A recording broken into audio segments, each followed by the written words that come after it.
Hey, this is Logan Duval at Me and McGee Market. Here, going to talk a little bit about nutrition in regards to cancers and the observations that I've made with it.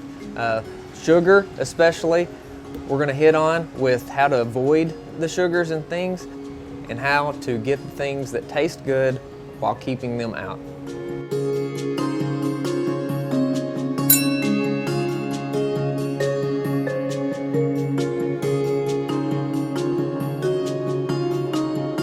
So I've dealt with cancer in many different ways, from being on an ambulance, dealing from that side, the medical side, from the personal experience of losing my grandfather to cancer and the struggles and the toll it took on the family, to having my son diagnosed with cancer. So I've seen it, and knowing the whole trials and tribulations that are involved with going through that, wanted to do everything we could on our end to help support getting through that battle. And nutrition's been a primary focus. The key component with that, the first thing that we did was to target sugar, eliminate sugar, and find good ways of replacing the taste and the satiation in eating.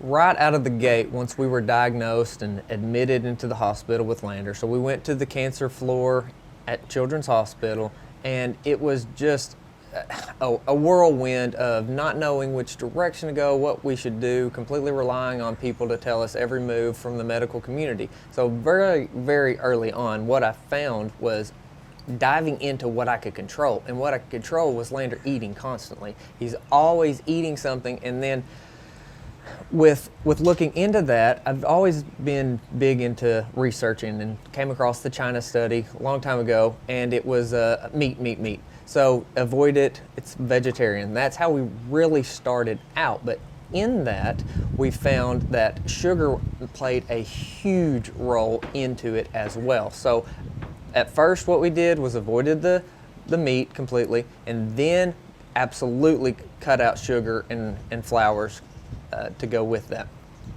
That became a challenge because when you're in the hospital, you're basically locked in. You can't go anywhere. We're having surgery. We're going through all the plans, waiting on test results. And so you go and you're trying to eat healthy, and there's challenges. There's challenges because you don't know what really to do and what not to do outside of just digging in and figuring it out. So to focus on the resources that we need, the resources that we want to be able to have available for the kids, for the families, everybody, that's where we have to dive in onto the sugar specifically. With Lander being diagnosed with cancer, one of my primary focuses was also understanding cancer better, and that led me to researching and came across Otto Warburg, who is early 1900s scientist, about how cancer metabolizes and grows and lives. That highlights and hits on sugar on every facet. When you go in to get a scan, what they're going to do is they're going to inject you with basically a sugar, and the sugar is going to be combined with a radioactive particle that the cancer cells just suck up. And then when you get scanned, that's what's glowing. That's what highlights, is the cancer that has absorbed these sugars. Looking into that, cancer feeds off of glucose. It feeds off of sugar, and by cutting back on that, we're kind of limiting what goes on with the growth of cancer, and then that way the chemotherapy and the other treatments that saved my son's life has the potential of being more effective. There are a lot of studies that support this. This is not me as an uneducated guy saying things that aren't backed up. There's science that says that's how that works. Because I didn't have any control over the medical side of Lander's treatments, focused on what I needed to do, what I could do, and that was back to food. It's food every single day. Food, it can be medicine. So what I looked into was like the metabolic approach of cancer. That's the things that we can control to do. That's going to be food. That's going to be the environment. Things like that. Anti-Cancer is another great book. And these are doctors that have written things that we, as patients, families, can do in conjunction with medicine. It's not a either or thing. It's together. Everything from the microbiome, longevity research, biohacking, there's a lot of different ways to look at getting through this. Specifically with sugars, when you have a diet that's really high in sugar, you're playing with the hormone insulin. So insulin basically takes sugars and it converts into fat and stores it. And there's just constantly having a high insulin level is very problematic. And then you can get into the diabetes and other metabolic diseases with that. But specifically with cancer, that's where I was focused on with Lander. How do we get the foods in him that he needs, the nutrients, and avoid those sugars, because the hidden sugars are crazy. When you're looking at ketchup specifically, it is typically loaded with sugars, completely loaded with sugars. This is a good little brand that Lander loves, SugarFree, and you've got to watch that. Another one is going to be dairy. Dairy is extremely high in sugars when they start flavoring and adding it. Chocolate milk, because it has as much sugar as a soft drink does. Then when you're getting into that, corn syrup versus lactose, it's sugar. It's sugar. It's still going to affect the insulin. It's going to have negative consequences. It's hidden in everything, so we've got to be super careful. When you look at things, how do you substitute for honey or molasses or some of the other things that definitely have some positive attributes to it, but when we're talking about sugar specifically, what do we do? One of the very first things that I was able to come across was yacon syrup. Yacon is a root from South America that's distilled down into a syrupy-like substance that is very high in a prebiotic fiber. It's a FOS. So this is really good for your gut, and then it's very good way to give the sweetness that you want from a sugar or from honey or molasses.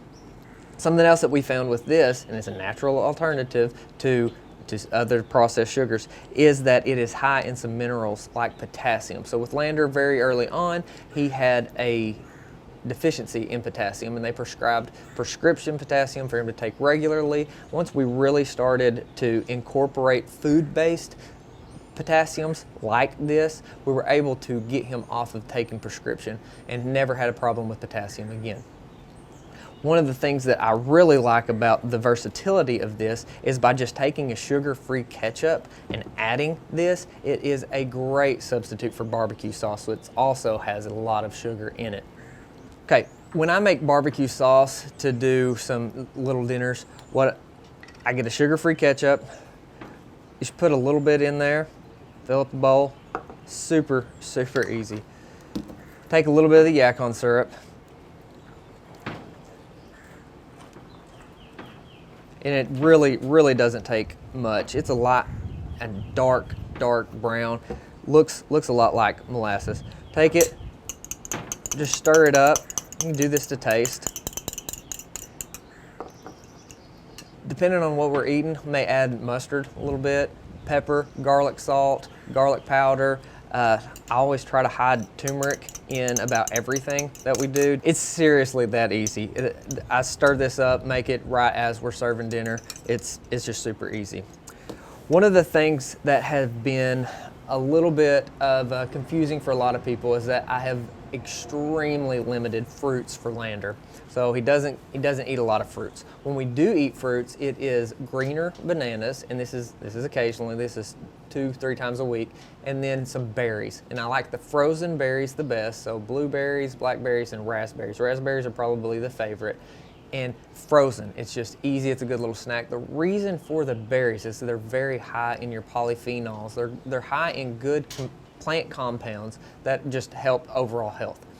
They're also pretty high in fiber and lower in sugar. So again, we're hitting on the sugar, low, fiber's great, we want fiber, and then the whole plant-based chemicals. So we hit on that. It's a good way to get that sweet tooth. The kids love it, and they're covered in blue and reds all over their little faces and hands. It's good. It's a way to get those tastes in there. It is so important to read the nutritional facts on everything that you eat. Avoid those added sugars as much as absolutely possible. Keep them out of the diet. It's really, I can't stress that enough, especially if you're fighting that. Cancer is a battle on so many fronts, as is other health conditions. But the doctors are doing their part, the chemo, the radiation, the other things that are going to be necessary. But we can do our part on multiple other fronts. The nutrition is going to be a big one, and we're going to keep fighting that. Here in this post, I'm going to have a list of the resources. That way you can check it out, look at it. It's really important for you to do your own research and make sure that you come up with the best conclusion that works for you. Here are some of them that I'd absolutely love. A lot of Mark Hyman, Dave Asprey stuff. Jim Clement is great. That goes into a whole nother realm when we're talking about mTOR and high on the protein things. So these books right here, especially the Total Gut Balance by Dr. Mohammed Ghanom, great reads, great resources. Definitely check those out if you get the chance. With everything that I've done and looked into and that we've applied, I've kind of brought it together under the name Lander's Corner. And Lander's Corner just simply is, it's a kind of a boxing metaphor. It's like we're in his corner. We're like his team behind him as he goes out to fight, and giving him every tool that he can to just ring that bell. Keep following along so we can get focused in on how we overcome this. For me, I'm never going to stop researching. Lander being 6 and having to fight the side effects of chemo, it's a lifelong thing for him, and we're going to keep fighting and we're going to keep learning. A lot of these great resources right here. I'd love to hear all the feedback, any questions, so we can focus in on whatever you're struggling with and come up with solutions that we have control on, again, in conjunction with modern medicine.